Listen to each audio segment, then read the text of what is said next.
Hello friends, आज हम start करेंगे नंबर सिस्टम का जो हमने क्लासिफिकेशन पढ़ा था लास्ट टाइम, उसके सेकंड पार्ट को। ठीक है, तो लास्ट में मैंने आपको लास्ट क्लास में जो हमने देखा था कि किस तरह से हम नंबर्स को डिफरेंट डिफरेंट उन टाइप्स में ब्रेक कर रहे थे। ठीक है, आज उससे थोड़ा सा आगे देखते हैं। तो आज हमारे पास सबसे पहला जो क्लासिफिकेशन है वो है इवन नंबर्स का। इवन नंबर्स मतलब सम संख्याएं। सम संख्याएं वो संख्याएं होती हैं जो 2n के फॉर्मेट में लिखी होती हैं। ठीक है ना, जो n हमारे पास है वो कोई भी इंटीजर हो सकता है। कोई भी इंटीजर जो होगा, n को अगर मैं कोई भी इंटीजर रख दूं तो 2 इंटू एन के फॉर्मेट में जो भी नंबर्स निकल के आएंगे उनको हम इवन नंबर्स कहते हैं, सम संख्याएं कहते हैं। इसे ऐसे भी समझ सकते हैं कि जो भी संख्या 2 से डिविजिबल हो, ठीक है, जिस भी संख्या में 2 से भाग चला जाए उस संख्या को हम क्या कहते हैं, सम संख्या कहते हैं। ठीक, जैसे कि अगर मैं n की जगह पे 5 रख दूं तो 2 इंटू 5 10 बन जाएगा। n की जगह पे 0 रख दूं तो 2 इंटू 0 0 बन जाएगा। दैट मीन्स 0 भी आपका एक इवन नंबर है। n की जगह पे हमने 7 रख दिया तो 7 इंटू 2 14 बन जाएगा। तो ये सारे के सारे नंबर्स जो 2 से डिविजिबल होंगे वो इवन नंबर्स होंगे या फिर जो 2n के फॉर्मेट में लिखे होंगे। ठीक, इसके बाद आता है आपके पास ऑड नंबर। ऑड नंबर्स वो नंबर्स होते हैं जो 2n+1 के फॉर्मेट में लिखे होते हैं। ठीक है, या फिर हम इसे ऐसे भी समझ सकते हैं कि ऐसे नंबर्स जो 2 से डिविजिबल ना हो या इवन नंबर्स को हटा दें तो जो नंबर्स हमारे पास बच जाएंगे वो क्या हो जाएंगे, ऑड नंबर्स हो जाएंगे। ठीक है, यहाँ पे भी जो n बिलोंग करेगा, n जो n की वैल्यू होगी वो कोई से भी इंटीजर्स हो सकते हैं। ठीक, तो फॉर एग्जांपल अगर मैं n को 3 रख दूँ, सो 2 into 3 plus 1 that means 6 plus 1 that means 7। तो 7 हमारा ऑड नंबर हो गया। ठीक है ना, तो इस तरह से आप n को अगर 0 पुट कर देंगे तो ऑड नंबर 1 आएगा, n को 1 पुट करेंगे तो ऑड नंबर 3 आएगा। तो ये सारे के सारे आपके पास ऑड नंबर्स आ जाएंगे। ठीक, इसके बाद जो सबसे इम्पॉर्टेंट है, जो हमें आगे भी काफ़ी यूज़ करना पड़ेगा जिस नंबर्स का, वो होते हैं आपके पास प्राइम नंबर्स।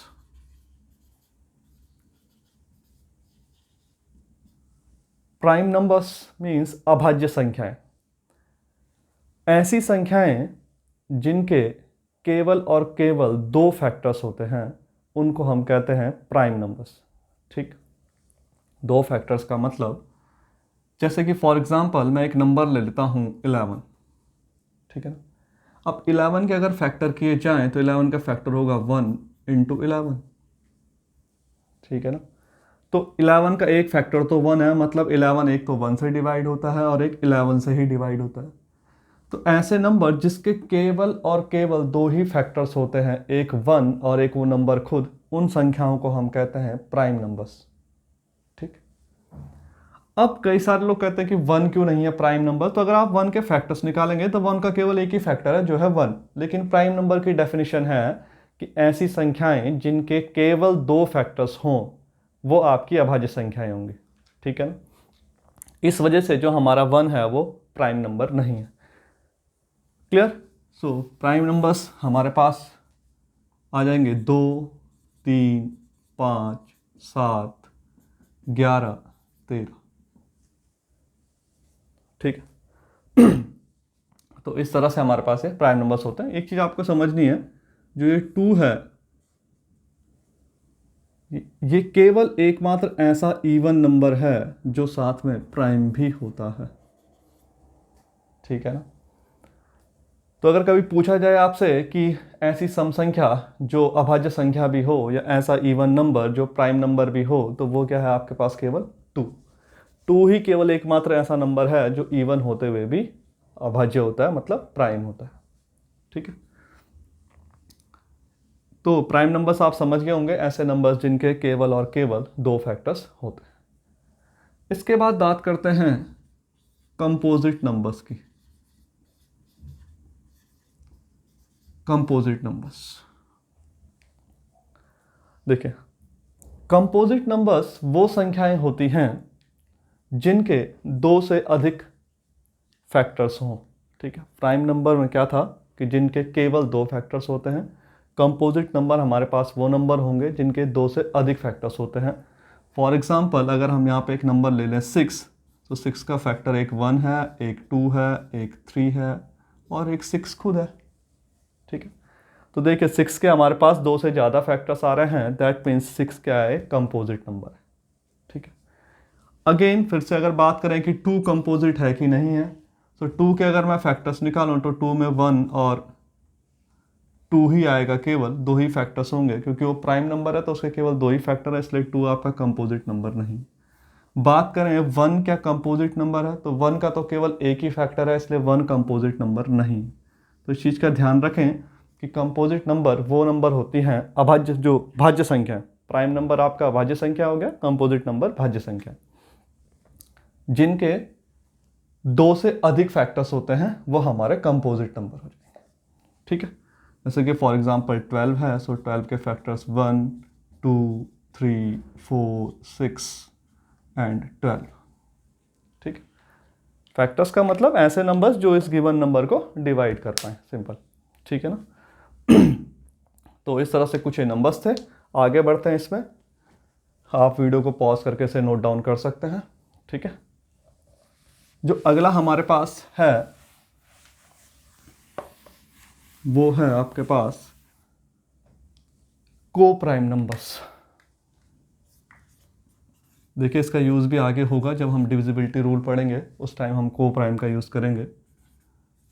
को प्राइम नंबर्स सह अभाज्य संख्याएं, ध्यान से समझिएगा। ऐसे दो या दो से अधिक नंबर, या तो दो नंबर्स का पेयर हो या दो नंबर से ज़्यादा नंबर्स का पेयर हो, दो या दो से अधिक नंबर्स, अधिक संख्याएं जिनको हम किसी एक सिंगल नंबर से डिवाइड ना कर पाएँ, किसी एक संख्या से विभाज्य ना कर पाएँ। फॉर एग्जाम्पल, मैंने यहाँ पे लिखा है 11 और 13, तो मैं इन दोनों नंबर्स को 1 के अलावा किसी और संख्या से डिवाइड नहीं कर सकता हूँ। जैसे कि मैंने यहाँ पे लिखा है 6 एंड 7, तो मैं इन दोनों नंबर्स को एक साथ 1 के अलावा किसी एक सिंगल नंबर से डिवाइड नहीं कर सकता हूँ। तो ये आपकी सह अभाज्य संख्याएं होती हैं। जैसे कि एग्जाम्पल और लेते हैं 11, 12 और 17। तो यहाँ पे जो ये तीनों नंबर हैं, ये तीनों संख्याएं हैं, इसको हम एक के अलावा, 1 के अलावा किसी और संख्या से विभाज्य नहीं कर सकते हैं, भाग नहीं दे सकते इन तीनों नंबर्स को। जैसे कि अगर एग्जाम्पल लें 12, 13 एंड 14 का, तो इसमें से आप अगर देखें तो मैं 12 और 14 को, इन दो नंबर को 2 से डिवाइड कर सकता हूँ, दैट मीन्स ये को प्राइम का पेयर नहीं है। ठीक है, जो को प्राइम नंबर्स होते हैं वो हमेशा पेयर्स में होंगे। तो इनमें से किसी भी एक पेयर को, मतलब अगर हम 3 नंबर्स का पेयर ले रहे हैं तो हमें चेक करना है कि कोई से भी दो नंबर किसी एक सिंगल नंबर से डिवाइड ना हो। इस चीज़ का ध्यान रखें। जैसे कि हमने एक नंबर ले लिया है 8, 9 और 10, तो ये भी आपकी सह अभाज्य संख्याएं नहीं हैं, क्योंकि 8 और 10 को हम किसी एक संख्या से डिवाइड कर पा रहे हैं, 2 से डिवाइड हो जाएगा ये। ठीक है, तो ये भी आपकी सह अभाज्य संख्याएं नहीं। तो को प्राइम नंबर सह अभाज्य संख्याएं वो संख्याएं होती हैं जिनको हम किसी एक दूसरे नंबर से, मतलब किसी कॉमन नंबर से डिवाइड नहीं कर सकते हैं, 1 के अलावा। 1 से तो डिवाइड होंगे ही सबके सब, लेकिन बाकी किसी और नंबर से नहीं होने चाहिए। ठीक है, जैसे कि इसमें एग्जाम्पल और ले लेते हैं 12 और 25, ये भी आपका को प्राइम का पेयर है। इसमें हम किसी एक को, दोनों नंबर्स को किसी एक सिंगल नंबर से डिवाइड नहीं कर पा रहे। ठीक, तो सह अभाज्य संख्याएं आप समझ गए होंगे। इसके बाद बात करते हैं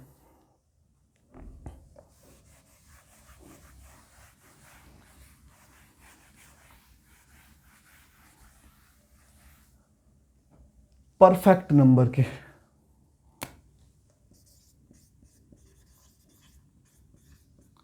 परफेक्ट नंबर होता क्या है? परफेक्ट नंबर, इसको एक एग्जाम्पल से समझेंगे।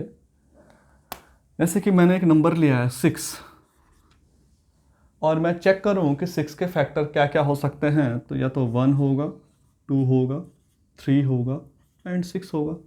केवल यही संख्याएं हैं जो 6 को भाग दे सकती हैं, जिनसे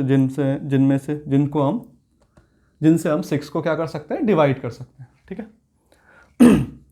अब अगर किसी संख्या के हम फैक्टर निकालें, उस संख्या को हमें नहीं लेना है, इसको हम छोड़ रहे हैं, तो इन फैक्टर्स का सम, अगर मैं इन फैक्टर्स को ऐड कर दूं 1 + 2 + 3, तो कितना आएगा फिर से, 6। ठीक है। तो ऐसी संख्याएं जिनके फैक्टर्स का सम वही संख्या हो, उस संख्या को हम क्या कहते हैं, परफेक्ट नंबर। ठीक। परफेक्ट नंबर जो होता है वो होता है आपका 2n + 1 - 1 के फॉर्मेट में। ठीक। n को आप यहाँ पे कोई सा भी इंटीजर रख सकते हैं। फॉर एग्जांपल अगर मैं 0 रख दूँ तो 0 तो होगा नहीं, फॉर एग्जांपल मैं यहाँ पे क्या रख दूँ, 1 रख दूँ, तो 2n + 1 + 1 2 - 1, so 2 × 2 means 4 - 1, so 4 में से 1 गया 3, दैट मीन्स 6। ठीक है। तो 6 क्या हो जाएगा हमारे पास, एक परफेक्ट नंबर हो जाएगा।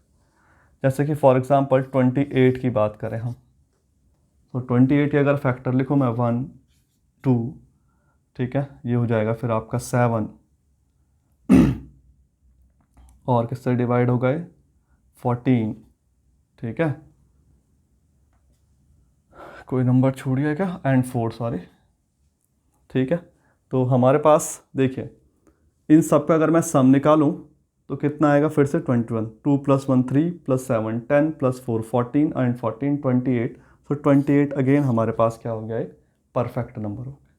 परफेक्ट नंबर्स वो नंबर्स होते हैं जिनके फैक्टर्स का सम अगर निकाला जाए तो फिर से वही नंबर आ जाएगा हमारे पास जिसके हमने फैक्टर्स किए थे। ठीक। तो ये आपके पास परफेक्ट नंबर है। इसके बाद इसमें बात करते हैं परफेक्ट स्क्वायर नंबर की।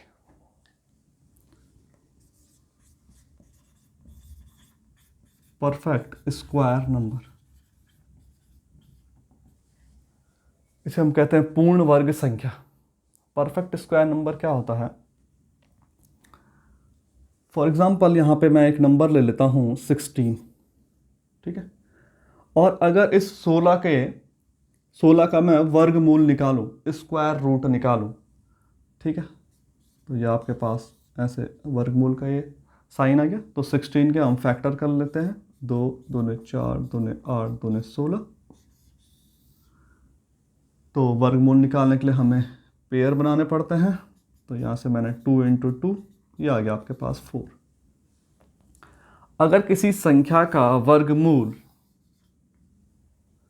एक होल नंबर आए, होल नंबर हमने लास्ट क्लास में पढ़ा था, एक पूर्ण संख्या आए, तो इसका मतलब है कि ये जो 16 है एक परफेक्ट स्क्वायर नंबर है। ठीक है। किसी भी संख्या का अगर हम वर्गमूल निकालें और वो वर्गमूल एक होल नंबर आए, पूर्ण संख्या आए, इसका मतलब है कि वो एक परफेक्ट स्क्वायर नंबर है, पूर्ण वर्ग संख्या है। ठीक है। तो जब हम इसके बाद स्क्वायर रूट निकालना सीखेंगे, वर्गमूल निकालना सीखेंगे, तो हम देखेंगे कि हम परफेक्ट स्क्वायर नंबर्स का वर्गमूल बहुत इजीली फाइंड आउट कर लेंगे कि कैसे परफेक्ट स्क्वायर नंबर्स का वर्गमूल निकलता है। ठीक। सो आज का लास्ट जो पॉइंट है वो है आपके पास परफेक्ट क्यूब नंबर। ठीक है। सो परफेक्ट क्यूब नंबर तो अब आप समझ ही गए होंगे, जैसे कि परफेक्ट स्क्वायर नंबर था वैसे ही परफेक्ट क्यूब नंबर है। जैसे फॉर एग्जांपल 27 एक नंबर है और इस 27 का हम क्यूब रूट निकाल लें, ठीक है, घनमूल निकाल लें, तो 27 के फैक्टर होते हैं 3 × 3 × 3। इसका घनमूल निकालना है तो 3 नंबर्स को लेके 3 आ जाएगा। तो फिर से वही, जिस संख्या का घनमूल एक होल नंबर आ जाए, पूर्ण संख्या आ जाए, तो वो संख्या क्या होती है, आपकी परफेक्ट क्यूब नंबर होती है। ठीक। तो हमने पूरा नंबर्स का क्लासिफिकेशन इसमें पढ़ लिया है, किस तरह से हम नंबर्स को ब्रेक करते हैं। लास्ट क्लास जिन लोगों ने नहीं देखी है पहले वो क्लास देखिएगा, उसके बाद इस क्लास को देखिएगा तो आपको ज़्यादा अच्छे से समझ में आएगा। Thank you so much.